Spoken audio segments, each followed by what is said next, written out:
wabarakatuh. Waalaikumsalam warahmatullahi wabarakatuh. Teman-teman semua, apa kabar nih? Alhamdulillah baik kak kabarnya. Oke, baik. Terima kasih atas kesempatannya sehingga aku bisa menjadi pembicara di acara pagi ini. Baik, perkenalkan, nama aku Haifa Yasmina Fathiah. Aku adalah seorang mahasiswi dari Universitas Pembangunan Nasional Veteran Jakarta yang baru saja masuk pada tahun ini di Prodi Ilmu Komunikasi tahun angkatan 2023. Nah, sebelum masuk ke poin utama teman-teman, kalian semua tahu nggak sih, di era globalisasi ini, manusia kian beradaptasi dengan kemajuan dan perkembangan teknologi. Selain itu, mulai banyak tuh fitur-fitur baru yang mudah digunakan dan diakses oleh masyarakat sehingga dapat membantu kebutuhan kita. Nah, di generasi sekarang ini, siapa sih yang nggak gunain media sosial? Pasti kalian semua punya media sosial kan? Anak-anak sekarang nggak mungkin nggak punya media sosial karena udah seiring berjalannya waktu dan perkembangan teknologi yang semakin maju. Sebelum masuk ke materi, aku mau tanya dulu nih ke kalian. Kalian semua di sini pasti kalau ngerjain tugas, kalau nggak kalian nyari di buku, pasti nyari di media sosial atau internet. Betul, betul. Nah, kalian semua tahu nggak sih kalau misalnya kita itu masih suka terkecoh nih antara informasi benar dan informasi palsu. Sebagai contoh, waktu tahun 2019 itu ada kasus tentang remaja perempuan dibully oleh temannya sampai dia tuh luka-luka, sampai dia memar-memar gitu. Kalian semua tahu nggak kasusnya itu apa? Audrey. Ya, bener banget, itu kasusnya Audrey yang pakai hashtag Justice for Audrey. Dulu aku tuh sempat kekecoh loh sama itu, aku sempat percaya dan aku juga sempat ikut-ikutan untuk naikin tagar itu. Tapi ternyata nggak ada yang tahu tuh semuanya kalau kasus itu tuh bohong teman-teman, itu hoax. Dengan dibuktikan dengan hasil visum si Audrey itu tidak menunjukkan kalau dia itu ada memar di sekujur tubuhnya ataupun luka-luka, itu tidak ada. Hayo teman-teman semua di sini, ada yang pernah ikut-ikutan kayak aku nggak? Sumpah ya, itu tuh dulu trending banget sampai seluruh Indonesia tuh bikin tagar kayak gitu teman-teman. Kita bisa mengetahui bahwa dalam mengambil informasi dan bermedia sosial, kita harus memiliki etika. Tentunya agar informasi dapat dipahami dengan baik sehingga dapat dijadikan jawaban yang benar serta terverifikasi untuk mengerjakan tugas. Aku punya kata kunci yang bisa kalian ingat. Apaan tuh? Perusahaan dagang Hindia Belanda?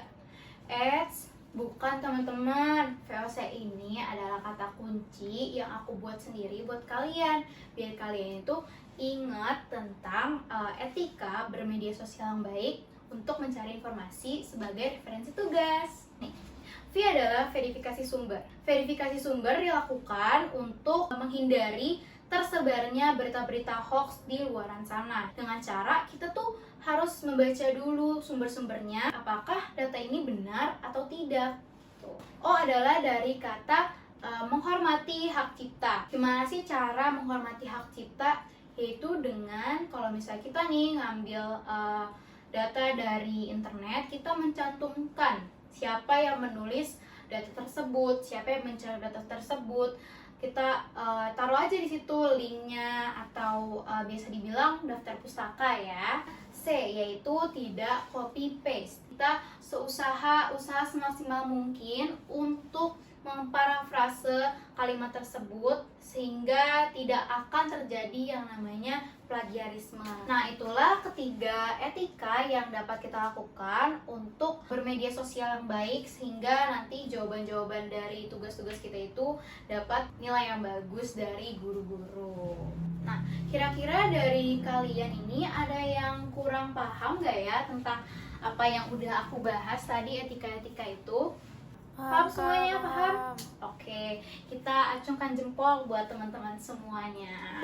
Aku akan membahas lagi nih, kalau etikanya yang tadi itu, yang tiga tadi itu, yang VOC tidak dilaksanakan, tidak dilakukan, Apa sih yang akan terjadi? Apa dampaknya bagi masyarakat? Yang akan terjadi adalah informasi palsu, berita hoax akan tersebar sehingga dapat mempengaruhi pandangan dan kepercayaan masyarakat terhadap berita-berita yang beredar. Selain itu, kurangnya etika dalam bermedia sosial, dalam mencari informasi, dapat mengarah kepada pencemaran nama baik yang nantinya akan merujuk pada tindakan cyberbullying. Oke teman-teman, sekarang sudah masuk ke penghujung materi ya, dan aku izin meng-highlight untuk materi yang telah aku sampaikan tadi. Itu yang pertama, kita harus pintar-pintar bermedia sosial. Kita harus bisa memilih mana informasi yang benar, mana informasi yang palsu, mana yang berguna untuk kita, dan mana yang tidak berguna untuk kita.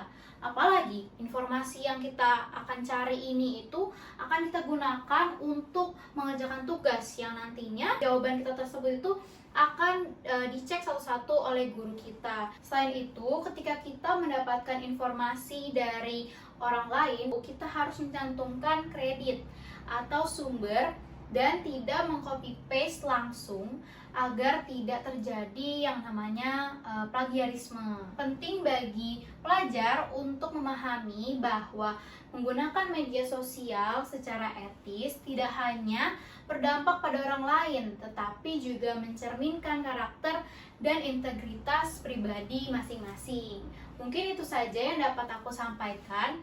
Aku meminta maaf apabila terdapat kata-kataku yang salah atau mungkin tidak berkenan, kurang berkenan bagi teman-teman semua. Sekian dari aku. Terima kasih. Wassalamualaikum warahmatullahi wabarakatuh. Dadah semuanya.